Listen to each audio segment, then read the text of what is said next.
Vous me demandez souvent quels sont les livres à lire sur l'histoire coloniale et sur l'antiracisme français. Alors aujourd'hui, je vais vous présenter 10 livres et rassurez-vous, il y a des livres pour enfants, pour débutants et même pour experts en antiracisme.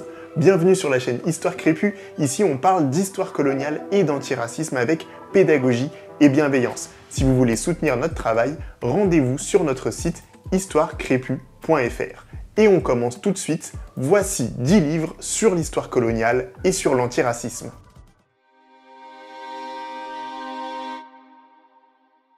Dans la catégorie livres pour enfants, Le musée mal rangé, c'est un livre pour enfants écrit par Ouyem Rebet et illustré par Amina Bouadjila qui raconte l'histoire du petit Adnan qui se pose des questions.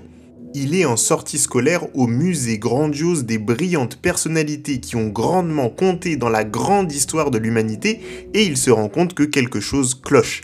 Les portraits se ressemblent tous sauf un et comme il aime que tout soit en ordre, il décide de réorganiser ce musée mal rangé à la grande surprise de sa maîtresse et de ses petits camarades. Ce qui est génial avec ce livre, c'est qu'il permet de parler d'histoire coloniale en toute simplicité avec vos enfants et de se demander comment créer des musées qui nous ressemblent et qui nous rassemblent. L'autrice, Ouyem Rebet, elle est vraiment enseignante et ce qu'elle nous raconte, c'est aussi des choses qu'elle a vécues et qui lui ont posé question.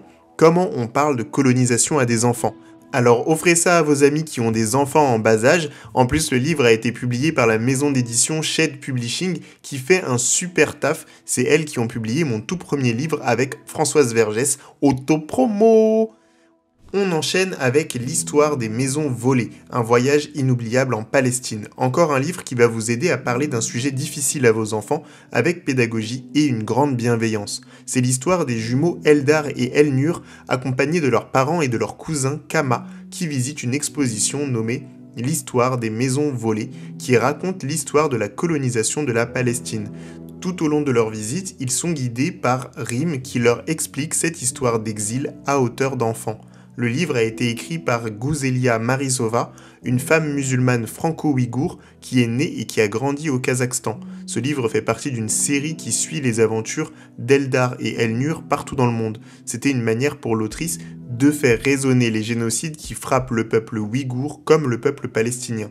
C'est un livre qui aborde aussi des questions religieuses. Il a été présenté en novembre 2024 à la Grande Mosquée de Paris en présence du rabbin Gabriel Agaï.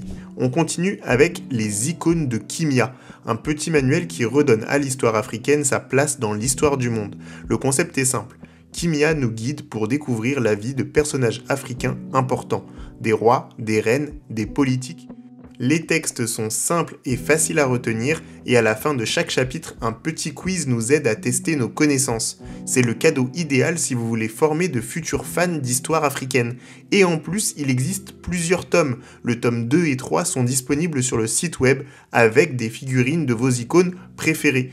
Alors un gros bravo à Karen Adejran Ganda qui mène ce projet depuis plusieurs années et qui anime des ateliers pour enfants sur le continent. Vraiment, allez soutenir son travail. J'ai encore tellement de cadeaux jeunesse dont je pourrais vous parler. Mouhamadou le prof pour parler d'éducation, Jamy le jeu pour tester vos connaissances en culture africaine, tous les livres de la maison Loni au graphisme magnifique. Bref, on passe aux livres pour apprentis antiracistes.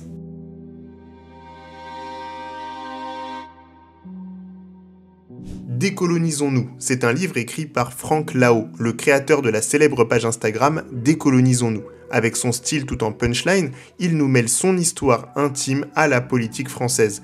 Il veut casser les systèmes d'oppression raciste et déconstruire notre histoire coloniale. Franck, c'est l'enfant d'un couple de réfugiés nés au Laos, ancien territoire de l'Indochine française. Il a 9 ans quand son père décède, victime du scandale du sang contaminé, brisant leur rêve de vie meilleure.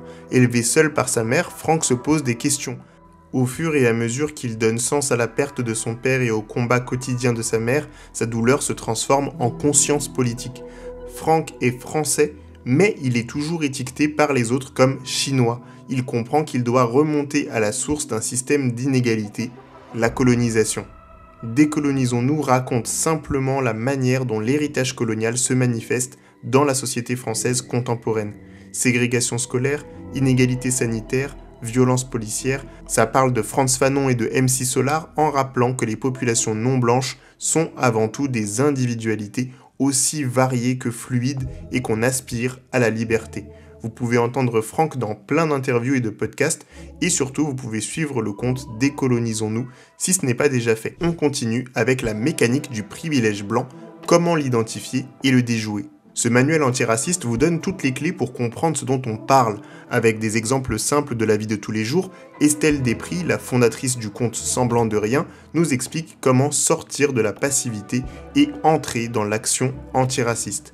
Depuis l'émergence de Black Lives Matter et la multiplication des violences policières, on est beaucoup à avoir pris conscience de l'existence du racisme systémique et on en a marre d'être complice de ce système. Mais par où commencer ? Non seulement notre société ne nous apprend pas à être antiraciste, mais le climat politique et médiatique rend ces questions difficiles à aborder, même au sein de nos cercles intimes, où ces discussions peuvent déclencher de vrais clashs. Ce livre, il est vraiment ouvert à toutes et tous. Comment devenir un ou une meilleure alliée de la lutte antiraciste ? Qu'est-ce que le privilège blanc et comment se manifeste-t-il ? Comment se sentir légitime pour aborder ces questions en tant que personne blanche ? Vous trouverez des pistes de réponses appuyées sur des recherches en sciences sociales, sur des enquêtes, sur des analyses de l'actualité. Vous aurez quelques outils concrets pour vous confronter à vos privilèges et approfondir votre compréhension des discriminations raciales. Alors gros merci à Estelle Despris, la créatrice du compte Instagram d'éducation antiraciste, Semblant de Rien, que vous pouvez follow dès maintenant. Allez, encore un livre, Afropéa, utopie post-occidentale et post-raciste. C'est un livre qui nous explique le mot afropéen. Vous avez déjà entendu ?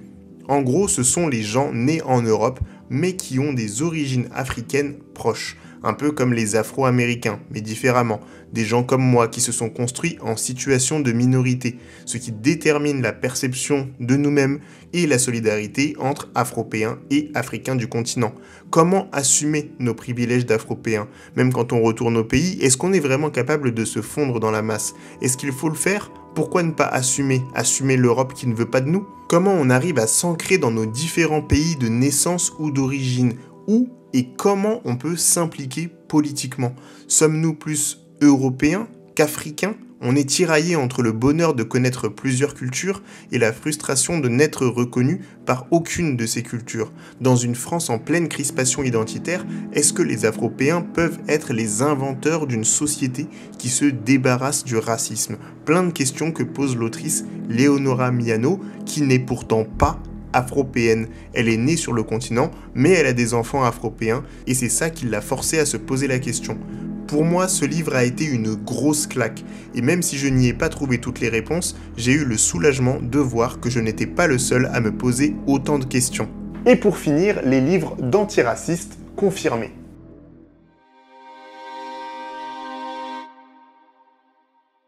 Portrait du colonisé, pour moi, c'est le livre que tout antiraciste français doit absolument avoir lu. C'est un livre qui raconte l'impact psychologique que va avoir la colonisation sur les dominés. Pourquoi certains vont vouloir s'assimiler alors que d'autres vont résister ? Comment on gère le désespoir et la frustration ? Comment on cherche à échapper à la colonisation ? Mais ce livre ne s'arrête pas là, il est précédé par un portrait du colonisateur. C'est tout aussi intéressant de se demander comment les colons sont affectés psychologiquement par la colonisation. Pourquoi certains se sentent coupables alors que d'autres sont parfaitement à l'aise ? Comment ils gèrent leur domination et les injustices dont ils bénéficient tous les jours ? Est-ce que ça peut les rendre parano et augmenter leur besoin de réprimer, d'humilier, de contrôler ? Et quel est le rapport entre les colons et la population de métropole qui les méprise le plus souvent ? Et surtout, qu'est-ce qui a pu pousser autant de Français à partir aux colonies ?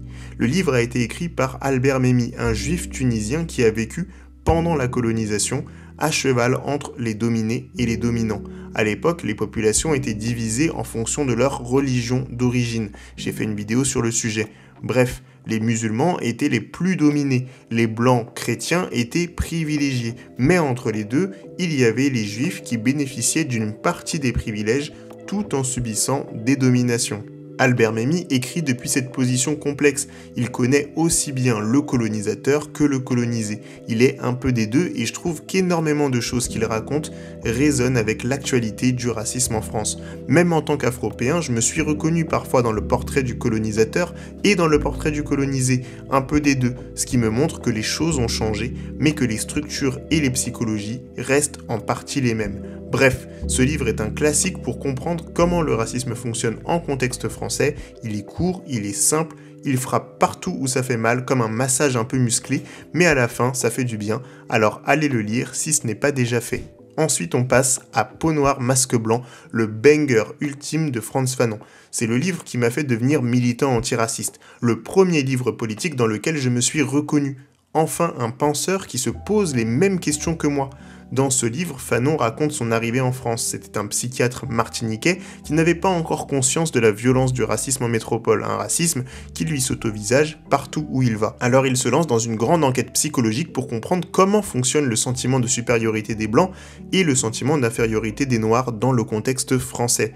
Il raconte comment les Antillais qui voyagent en métropole abandonnent le créole pour se rapprocher de la blanchité. Il analyse le désir d'ascension sociale qui pousse des femmes noires vers des hommes blancs, la naissance d'enfants métis et le colorisme qui s'installe dans les sociétés coloniales, mais il observe tout aussi précisément le désir des hommes noirs pour les femmes blanches, symbole de l'interdit, le fantasme de domination et de possession de la femme blanche qui sont générés par ce tabou colonial. Il déconstruit l'idée que les noirs sont inférieurs par nature, il met en lumière le fonctionnement structurel du racisme européen pour tenter de le détruire méthodiquement.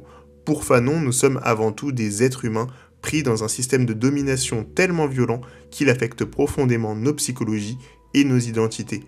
J'avoue que le livre est un peu technique, mais il pose vraiment toutes les bases de la situation noire en France. C'est incroyable parce que Fanon est presque inconnu en France, alors que c'est une référence principale aux États-Unis et au Brésil par exemple. Bref, on continue avec les mouvements nègres en France de 1919 à 1939. C'est le livre de référence à lire pour les passionnés d'histoire politique coloniale. Ce livre raconte en détail l'histoire des différents mouvements politiques noirs en France à l'époque coloniale. Vous avez toutes les dates, toutes les anecdotes, tous les partis, les conflits. C'est dans ce livre que j'ai découvert l'histoire de Lamine Senghor, le tirailleur sénégalais devenu militant communiste qui a créé le journal La Voix des Nègres et qui a critiqué la gauche qui était trop molle dans sa lutte contre le colonialisme et le racisme.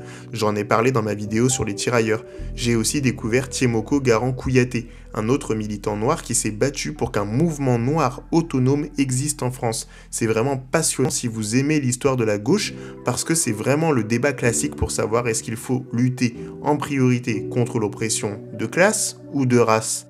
Dans le contexte colonial, on se rend compte que les Noirs défendaient des intérêts de classe différents. Par exemple, les intellectuels antillais comme Césaire ou les sœurs Nardal ne s'adressaient pas au même public que Kouyaté. Bref, ce livre nous permet de plonger au cœur de la complexité de nos histoires et vraiment, c'est passionnant. Il a été écrit par l'historien Philippe Dewitt dont je vous recommande le travail. Et dernier livre pour les experts, Un monde en nègre et blanc, enquête historique sur l'ordre racial. C'est un livre passionnant écrit par l'historienne Aurélia Michel qui raconte les origines du racisme. Je m'en suis beaucoup inspiré pour écrire ma vidéo sur l'histoire du racisme.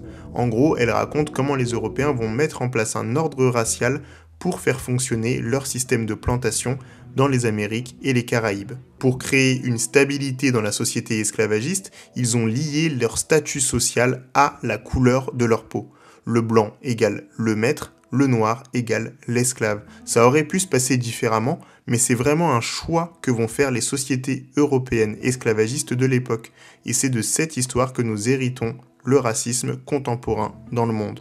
Ce livre vous donne vraiment toutes les clés pour comprendre le lien entre un système de production, des politiques raciales, des objectifs économiques et des conquêtes militaires. Il vous donne tous les arguments pour démontrer que le racisme n'est pas un sentiment universel qui a toujours été présent dans l'humanité. Le racisme, c'est le produit d'une histoire coloniale qu'il faut pouvoir analyser.